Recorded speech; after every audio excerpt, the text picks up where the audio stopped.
Hello there, this is Sam Denno coming to you with the English Teacher Feature podcast. Now for this episode, my employer Twinkl have teamed up with the publisher Bloomsbury and I've managed to get my hands on one of their latest books. And excitingly, it's a book about Oracy, which, as you'll know, is one of the hot topics of the moment. So I'm going to be unpacking Oracy. Is it a true teaching silver bullet, or is it another example of flash in the pan pedagogy? This new book is part of Bloomsbury's 100 Ideas for Secondary Teachers series, and so it's niftily titled 100 Ideas for Secondary Teachers Oracy. And most exciting of all, one of the authors, Alan Howe, has joined me to discuss the book as well as Oracy in general and the role it plays in English and the wider curriculum. Alan, what a useful book you've produced here. Well, thank you very much, Sam. We hope it's going to be useful. That's the idea. That's the plan. I don't think Oracy is a quick fix. You talked about in your intro about whether it's a silver bullet. I don't think it is a silver bullet. I don't think just getting students to talk well in classrooms and in schools will transform everything, but it's a contributory factor, it seems to me, to making education more equitable, to give students more opportunity to have a voice, to explore their ideas, to explain their understanding, to explain their uncertainty, to have their ideas developed in conversation. That seems to me to be really important. There's something, as we'll talk about, there's something quite significant, I think, happening in the field of Oracy at the moment. And we just thought that it would be useful to put a book together that's very, very practical. That with, you know, the theory is behind it, you can guarantee that. But if you're a busy teacher, you can look at the book and you can find something, we hope, in there, which will help you in your day-to-day practice. So that's the plan. So you co-authored 100 Ideas for Secondary Teachers Oracy with Topsy Page. Can you talk a little bit about your backgrounds and what led you and Topsy to writing the book? Topsy was a primary teacher and senior leader, but has been a trainer, consultant, and has worked in secondary as well over the past few years. And I was a secondary English teacher. I was appointed to set up an Oracy project in the county of Wiltshire, in the local authority in Wiltshire. So it was a kind of forerunner of some of this early thinking about, of this current thinking about Oracy.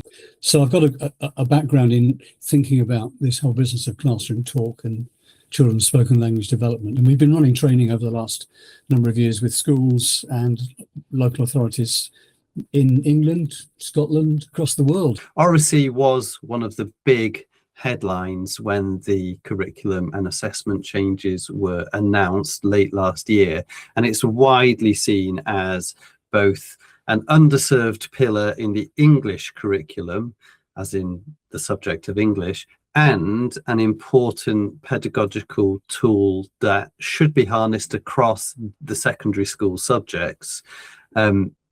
We've yet to discover exactly how the government proposes it be embedded. There's talk of an Oracy framework and a discrete drama section in Key Stage 3 English, but at the moment there's no meat on the bones, but we're kind of anticipating meat to arrive, as it were. In a nutshell then, Alan, what are the benefits of an increased emphasis on Oracy? I think in a nutshell, in a small nutshell, I would say it's about improving students' learning and attainment through talk, through using talk as a means of ensuring that they can access ideas and explain and explore and develop their ideas.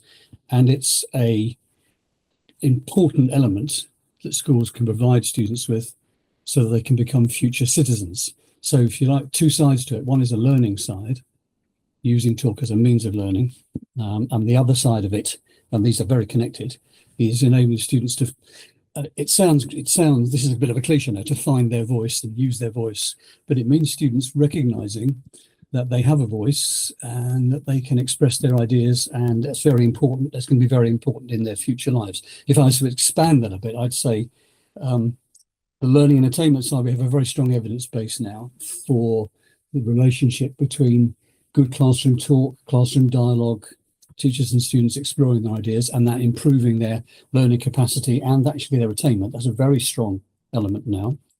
We've also got very clear understanding, I think, of what employers are saying about what they need from young people when they come out into the workplace. Communication, adaptability, flexibility, collaboration, all those kind of skills and attributes.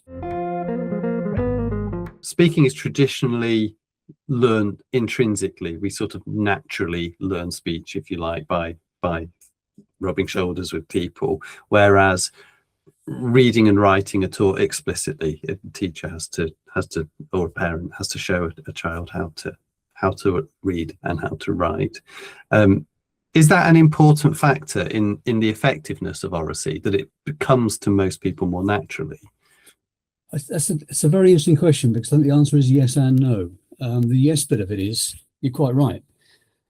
Using talk is doing what comes naturally. It's how we learn to find our way in the world from the very early stages. And thinking about my grandchildren now and how they've entered the world and made sense of the world, it's done through talk, through speaking, listening, through dialogue, through interaction. So in one sense, accessing that and harnessing that in the classroom is really important. So in one sense, you're right. It is learnt intrinsically, and it's an important factor because we can build on that. On the other side of that, you won't learn the full range, the full repertoire of speaking and listening skills that you need for learning and for life just by chance, just by being in contexts.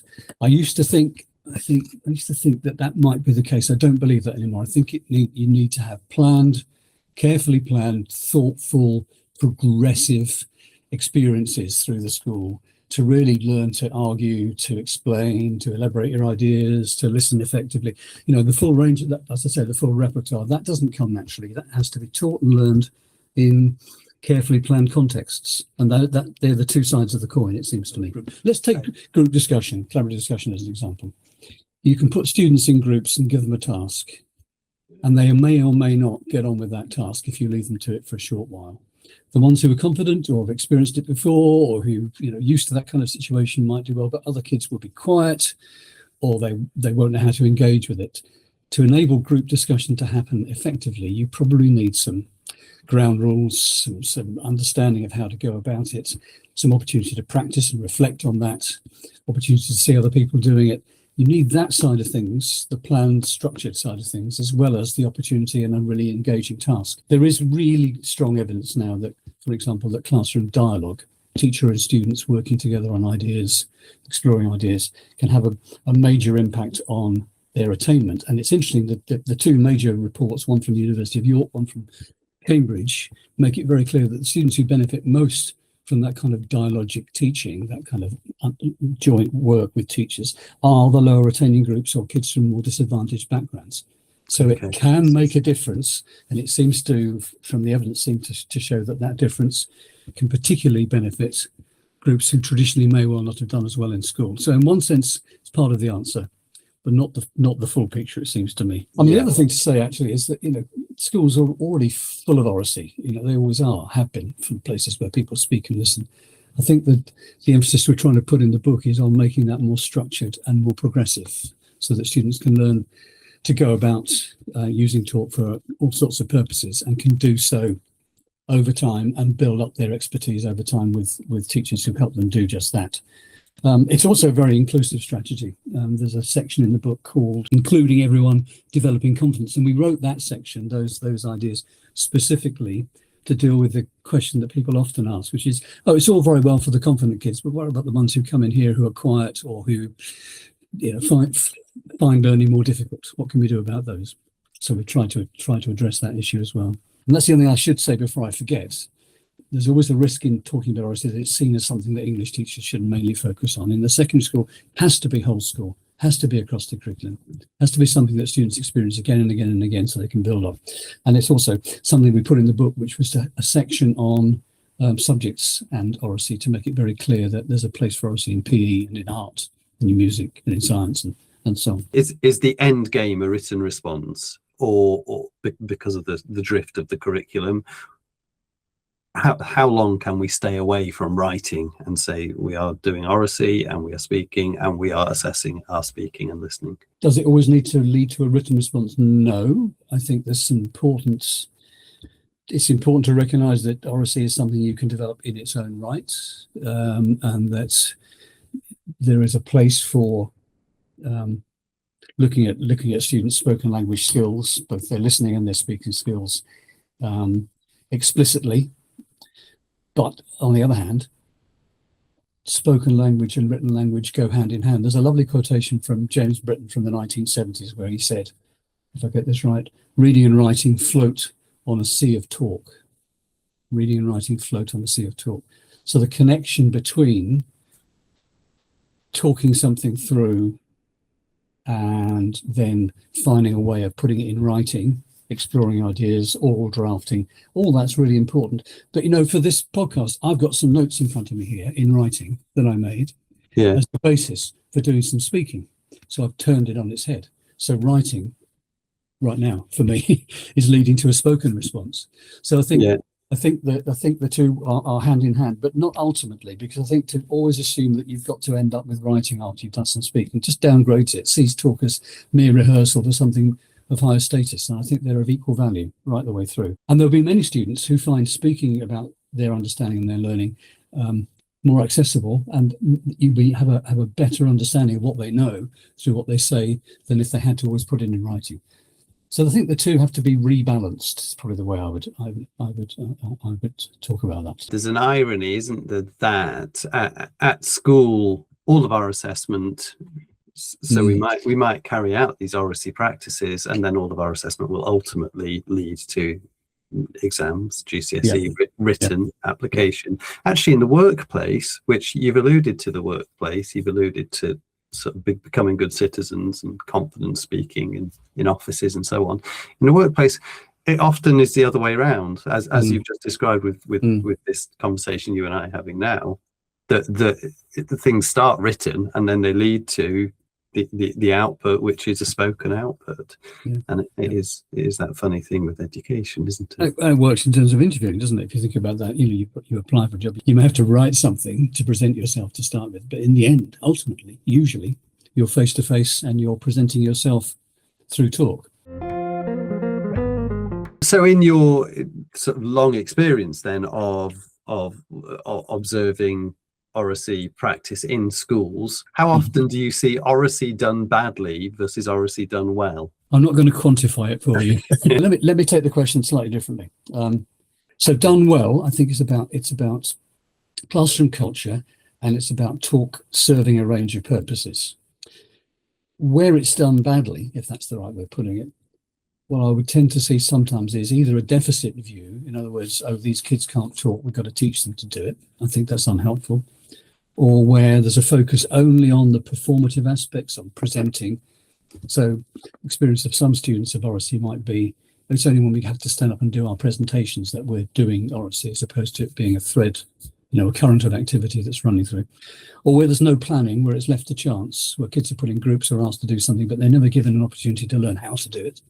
So that they do it badly, and then the teacher and the team, that was a waste of time. So I think if that's an issue, or where there are low expectations, where you can, where your expectations of, if you're asked to explain an idea to a whole class, then there should be an expectation that you go about that in a coherent kind of way, and to understand how to do that.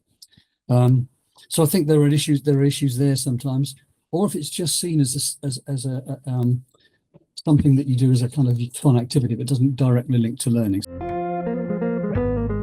Do you have a favourite oracy strategy from the book? Oh, so many to choose. I asked Topsy this question because I knew, and she said, idea 1 on exploratory talk, idea 2 on ground rules, idea 3 on collaboration, idea 4 on how you can use prompts and frames, because she says, and she's quite right, they're foundational. I was thinking about this. There's one idea on structures for talk, the section structures for part 5, called envoys. It's quite hard to describe it, but I'll try my best. It's a very simple strategy.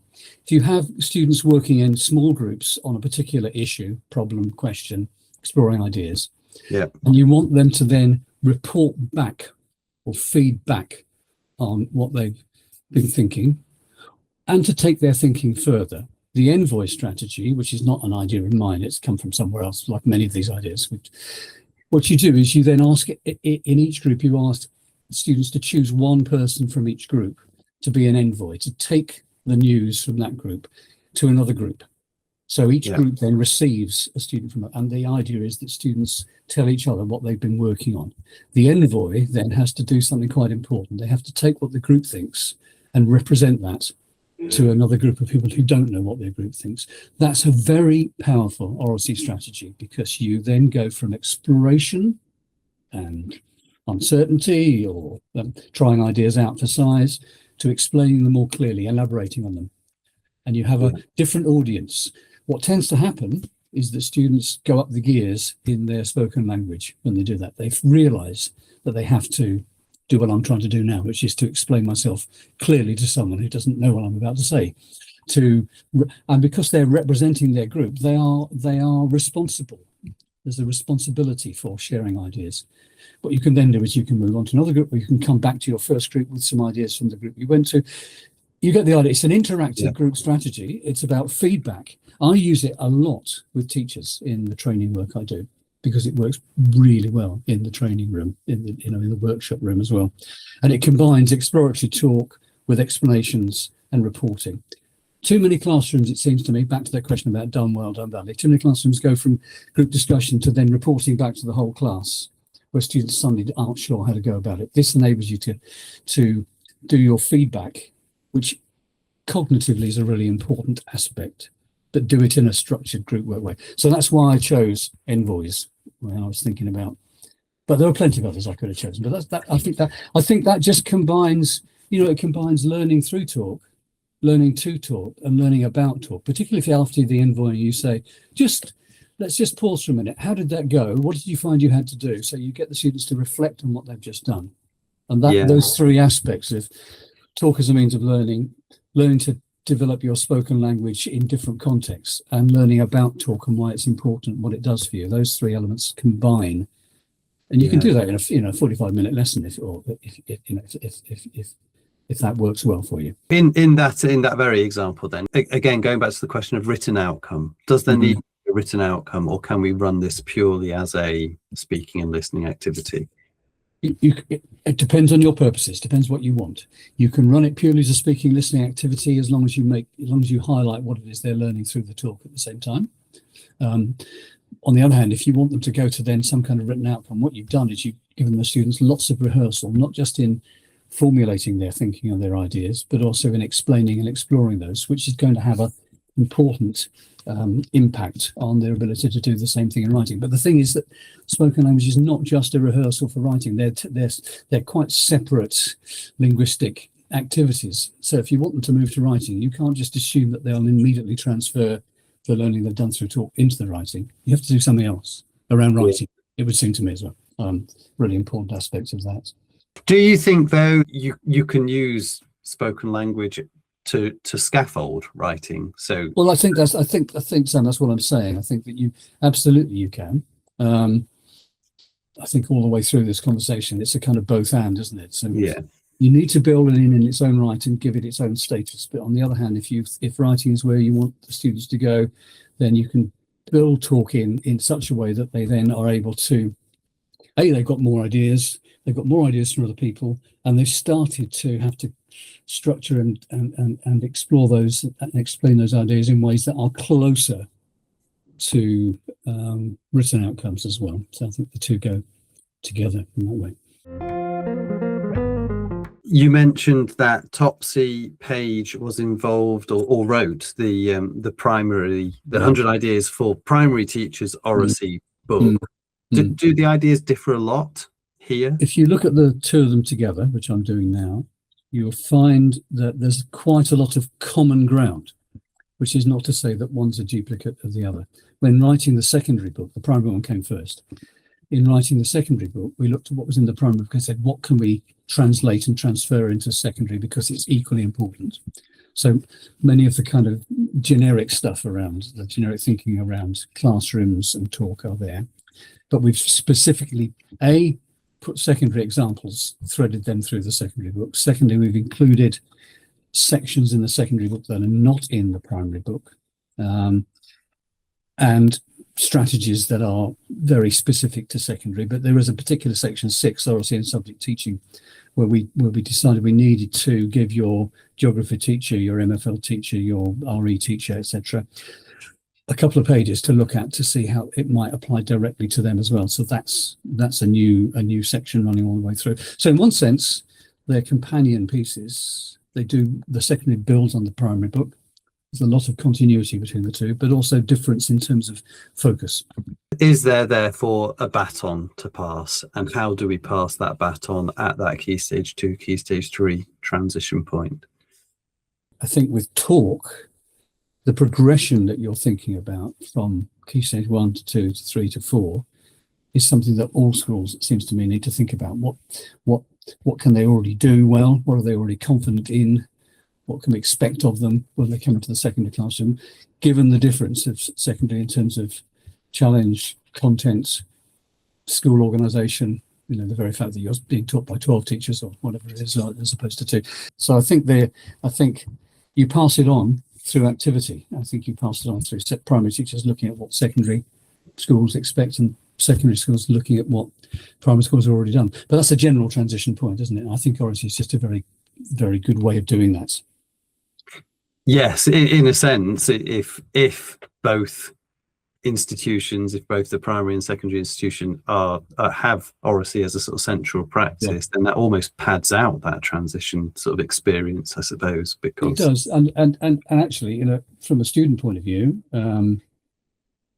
transition working well for them, you'd think there's a very strong role for classroom talk, for discussion, for dialogue around the difference from primary to secondary, so smoothing the transfer through talk as well. So there's a little section in the book around year 7 transition mentors using talk to support transition, for example, that we put in there deliberately to show how Oracy is a means towards successful transition as well for many students.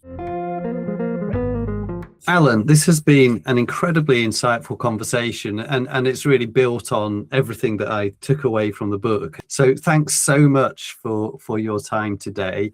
100 Ideas for Secondary Teachers Oracy is highly recommended from me, and you can get yourself a copy on the Bloomsbury website, and I'll include a link in the show notes. We'd love to know what you think about the topics we discussed, so please leave a comment, or you can email us on twinkl@twinkl.co.uk. We love likes, subscribes, and 5-star reviews. Those are the things that get the word out to other listeners. Thanks for listening, and thank you to Alan for all of your insight today. Well, thank you very much, Sam, and thanks for promoting the book. Thank you, everybody, and goodbye for now.